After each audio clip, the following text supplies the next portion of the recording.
با نام و یاد خدا و درود بر دوستان یک گفتمانی رو بین آقای دکتر مهندسی گیلوایی و آقای دکتر عبدالکریمی رو دیدم که در مورد تفاوت بین مدرنیسم و پست مدرنیسم بود که اینکه آیا پست مدرنیسم یک نگرش نوین هستش یا همون تداوم مدرنیست هستش، که آقای عبدالکریمی باور بر این داشت که پست مدرنیسم تداوم مدرنیست هستش و آقای مهندسی گیلوایی در پادگرایی با ایشان قرار داشتن و باورشون بر این بود که پست مدرنیسم اگر چه ریشه‌اش برآمده از مدرنیسمه ولی یک نگرش نوین رو ابراز میکنه.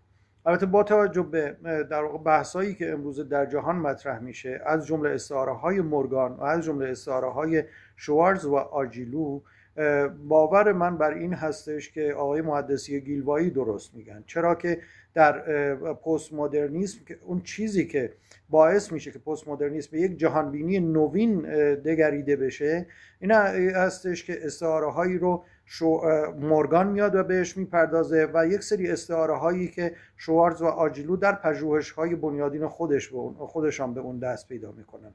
از جمله استعاره هایی که شوارز و آجیلو بهشون میپردازن این هستش که نخست گذر از یک جهان ساده، احتمالی و تصادفی به یک جهان به چندگانه دیدن واقعیت هستش. دوم گذر از یک جهان یک سویه به جهانی چند سویه و دگر مراتبی هستش. سوم گذر از یک رابطه علت و معلولی ساده به یک رابطه علت و معلولی چند سویه و چرخشی هستش. چهارم گذر از یک باور به یک جهان بیروح و ماشینی به یک جهان تمام نما و هولوگرافیک.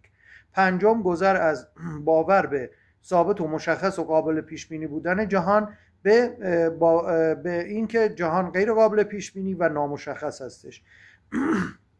ششم گذر از مونتاژ جهان از چند عنصر ساده به پدیده ریخت و شکل زایی هستش، یعنی پدید آمدن ساختارهای سیاره‌ای از زباله‌های کهکشان. هفتم گذر از عینیت‌گرایی محض پوزیتیویستی به ژرف اندیشی و بعدنگری و یا به گفته شوارتز و آجیلو در واقع باور پیدا کردن به درگیر شدن هست. شما در مثلا پدیده ذرات بوزون هیگز میبینید که ذرات بوزون هیگز هنگامی جرم میگیرن که با ذرات دیگه‌ای درگیر بشن و در غیر این صورت هیچ جرمی ندارن.